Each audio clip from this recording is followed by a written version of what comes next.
Tess finished her story and Angel stood up. His face was pale. He couldn't look at her. "Tess," he said, "can I believe this? Is it true, or are you mad? You don't seem to be mad. You don't seem to be mad." He stopped for a moment, then sat down again. "Why didn't you tell me before?" he said. "Oh, but I stopped you. I remember now." Tess knelt on the floor next to Angel's feet. The fire was burning brightly, but she didn't feel warm. Suddenly she felt cold and afraid. "Please forgive me," she whispered. When he didn't answer, she said, "I forgive you, Angel." Yes, you do," he said. "But don't you forgive me?" she said. "Yes, this changed everything," said Angel sadly. "This, I believed that you were a good, honest, innocent woman. Now I know that you are not these things. The woman that I loved is not you." Tess's face became white with fear, and she began to cry. Don't, don't I belong to you anymore?" Andrew watched her and waited for her to stop weeping. I, I won't ask you to let me live with you," Tess said. "I cannot ask you to do that, and I won't write to my family and tell them that we are married. I will only do the things that you order me to do. If you go away from me, I will not follow you. If you never speak to me again, I won't ask why." "Tess," said Angel, gently but politely, "I cannot stay here. I am going out to walk a little way." And he quietly left the room.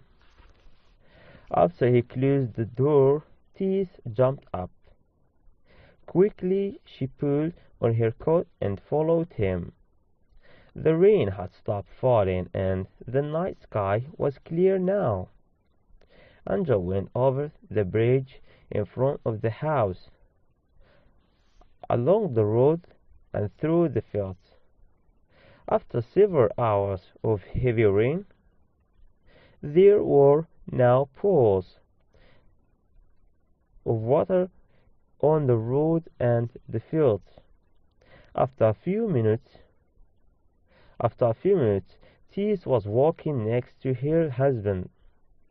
"I still love you, Angel," she said. I was a child when Alec d'Urberville took me to the chase. I knew nothing about men. What happened was that man's fault, not yours. I know that," said Angel. "Then will you forgive me?" she said. "I do forgive you, but that is not enough," he said. "Do you love me, Angel?" Tess asked. He didn't answer. "Oh, Angel," said Tess, "my mother says that these things happen sometimes. Often the husband forgives his wife, and those wives don't love their husband as much as I love you. As I love you. You are a simple country girl. You don't understand," began Angel. "I am a d'Urberville," said Tess. "It would be better if you weren't a d'Urberville," he said. "It would be better if you were a simple country girl." They walked on silently. Then Tess said, "What can I do to end your sadness?" "The river is down here, is down there. Should I drown myself in it? I don't want to add your death to my other mistakes." I don't want to add your death to my other mistakes, he said. Go back to the house and go to bed. All right, I will, said Tess. Later that night, Angel Claire, Angel Claire returned to the house. He found Tess sleeping peacefully upstairs in the bedroom. He was going to lie beside her on the bed, but then he noticed a picture on the wall. It was the portrait of a d'Urberville's woman, one of Tess's ancestors. She is not a pleasant-looking woman, Anja thought. She is a woman who would betray a man.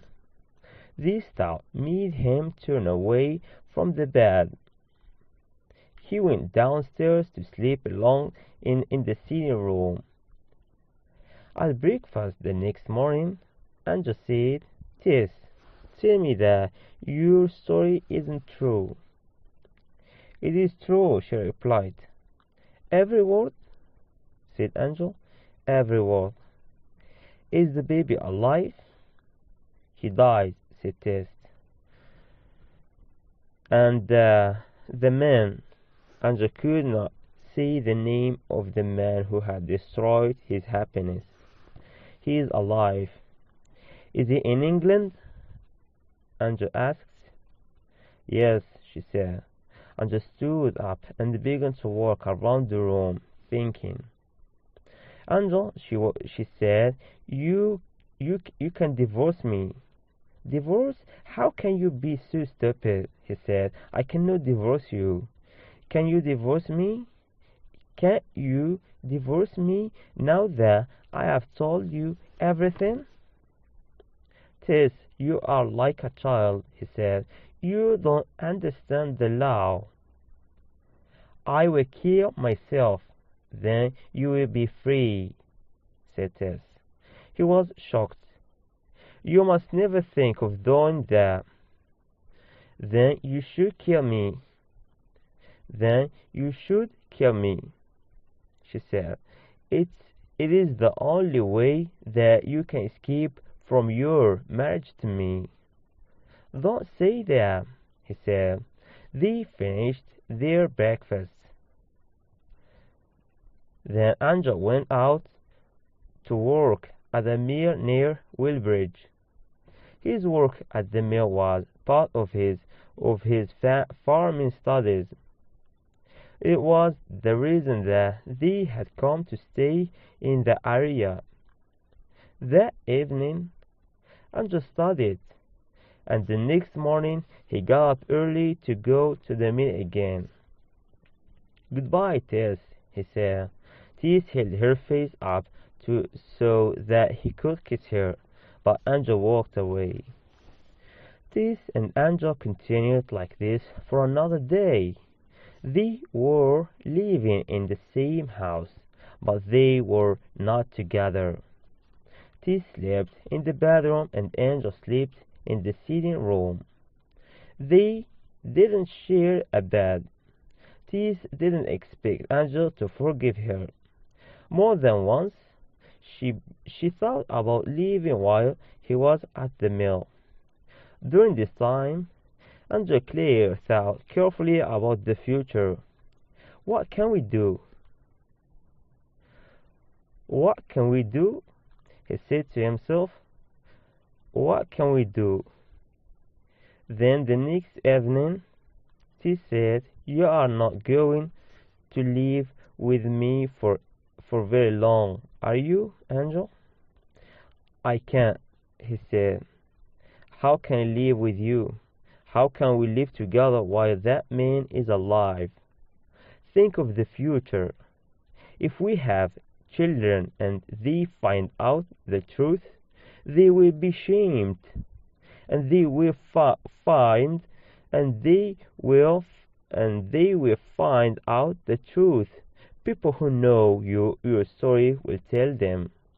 You are right, said Tess. I cannot ask you to stay with me. You must go away. But what will you do? he asked.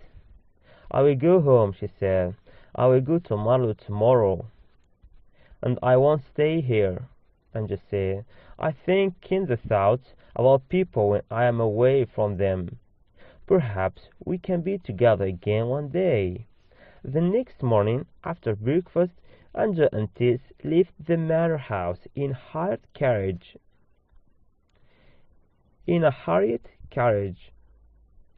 They traveled together for several miles. Then Angel got out of the carriage. Please understand, he said to Tess, I am not angry with you, but I cannot live with you now. I will tell you where I am going as soon as I know. I will visit you when I can. When I can. Tess, but don't try to find me. Can I write to you? She asked. Oh, yes. If you are ill or if you want anything, write to me, he said. But I expect that I will write to you first. I will agree to this because you know what is best. I will agree to this because you know what is best, said Tess. She made it easy for Angel. She didn't cry or shut up.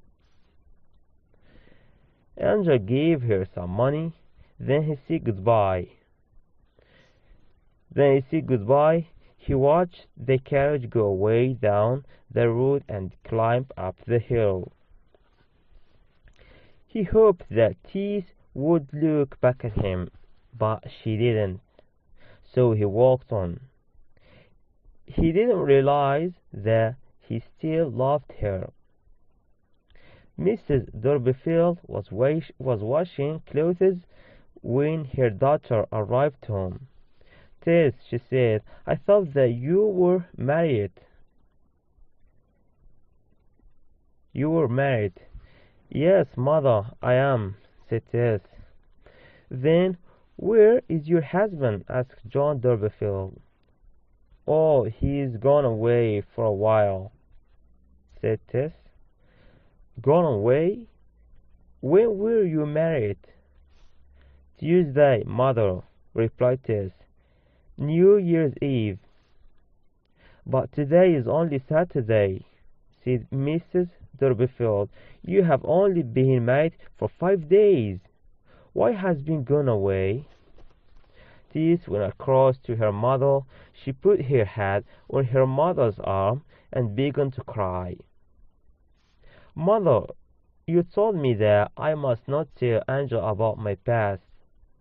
But I did, and he went away. Oh, Tess, you fool, said Mrs. Dorbefield. You little fool. I know that I am fool. But he was so good to me, I had to tell him the truth. But you married your husband before you told him, said her mother. Yes, said Tess. If he couldn't forgive me, he could divorce me. That is what I thought, but I didn't understand the law. And oh, you don't know how much I love him. I wanted to marry him more than anything. What will your father say? Said her mother. He's been telling everyone at Rivers and the poor drop in about your wedding. You have helped the Dorbefields to find their noble ancestors, and now you have done this. Suddenly they heard Tess's father coming towards the house. He was singing. Mrs. Dorbefield told Tess to go upstairs. Stay up there until I have told him the bad news, she said. So Tess went up to her bedroom. But she could hear every word that her mother said to her father. Mrs. Dorbefield told her husband about Tess's wedding, and she told him that Angel Clare had gone away. Jack Dorberfield was angry. What will, what will people say, John? He cried. They will laugh at me at the poor drop-in. What will people say, John? He cried. They will laugh at me at the poor drop-in at Rolliver's. I shall kill myself. I shall kill myself. Did Angel Clare really marry Tess? Poor Tess couldn't listen anymore. She covered her ears with her hands. If her family didn't believe her, what would people in the village think? No, she couldn't stay in Marloes for long.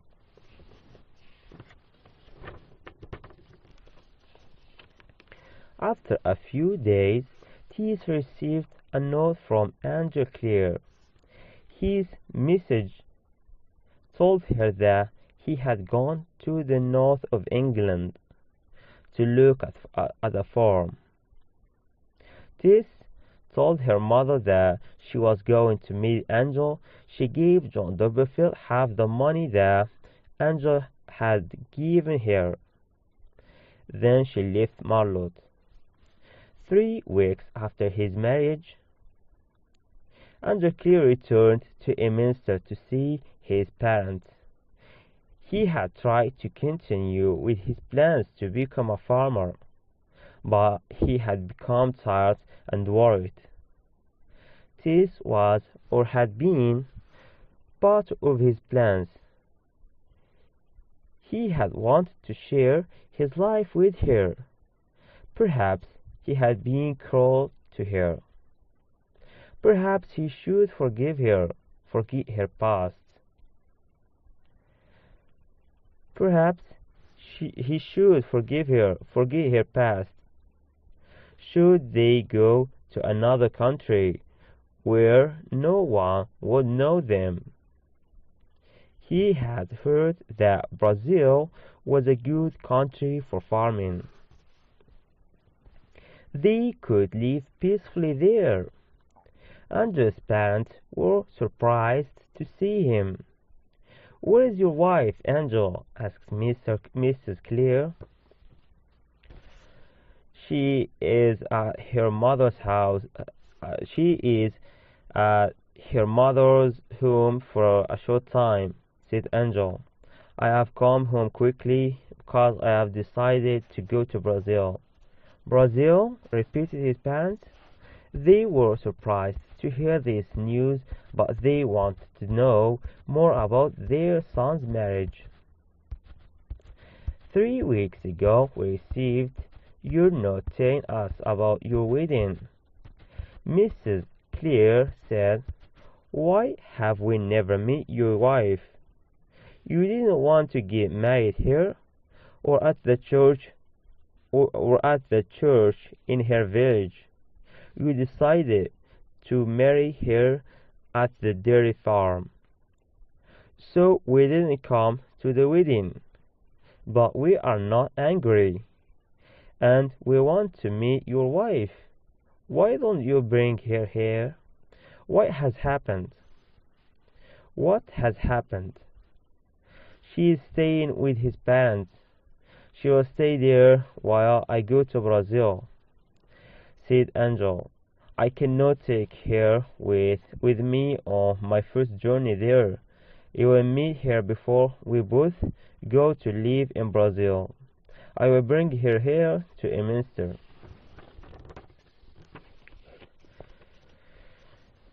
Angel and his parents ate supper, and Angel told them more about his plans, but his mother was still disappointed that she had not met Tess. "I am sure that she is very pretty, Angel," she said. "Yes, she is," he said. "She is beautiful." "And is she a good, innocent girl? A maiden?" "Yes, of course, mother," Angel replied.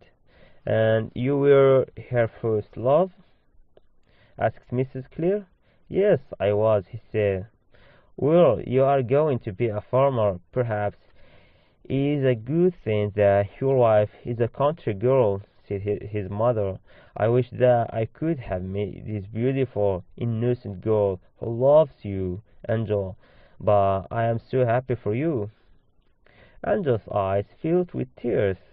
He said good night quickly and went to his bedroom, but his mother followed him and knocked on his door. Angel opened it and saw her standing outside. She was worried. Angel, why are you going away so soon? She asked. Is something wrong? Is there trouble with this? There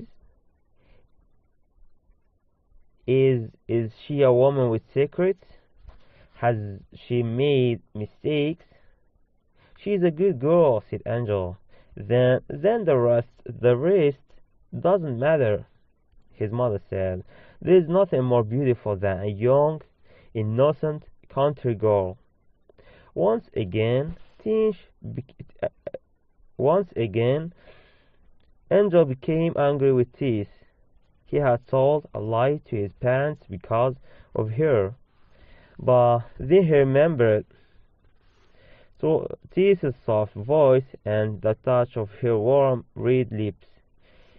He remembered her pale skin, dark hair, and grey-blue eyes. He couldn't be angry for long. Before he left Wessex,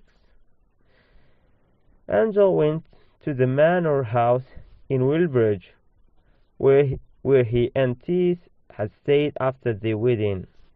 He had to collect some things. He had to collect some things that they had left there. He stood in front of the house that had been the home of the old and noble Dobell family. After a few minutes, tears began to run down his face. Oh, Tess, he said, why didn't you tell me everything before we married? I would have forgiven you. Suddenly he heard a sound and he turned around. Hughes, the dairymaid, was standing behind him. Mr. Clare, said the young woman, I have come to see you and Mrs. Clare. He is an honest young girl who loved me, Angel thought. This girl would have been a good farmer's wife. She would have been as suitable as Tess. I am here alone, he said to Ez. Tess and I are not living here now. I am leaving England. Ez, I am going to Brazil. And I am not leaving at Tarbutays, said Ez. I I was too unhappy there. Yes, I understand, Angel said kindly.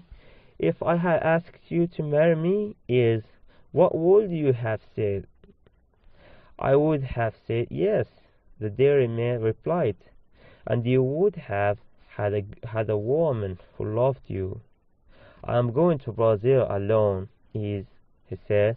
Tess and I are not going to be together. I may never live with her again. Will you go with me instead of her?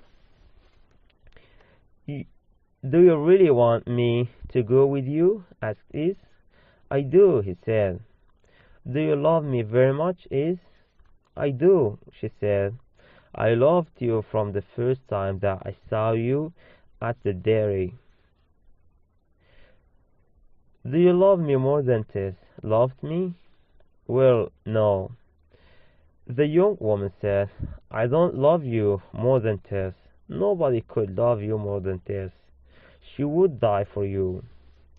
Angel was silent, his eyes filled with tears. He heard Isa's words again and again in his head. Nobody could love you more than Tess. She would die for you. Forget that, I said, he said sadly.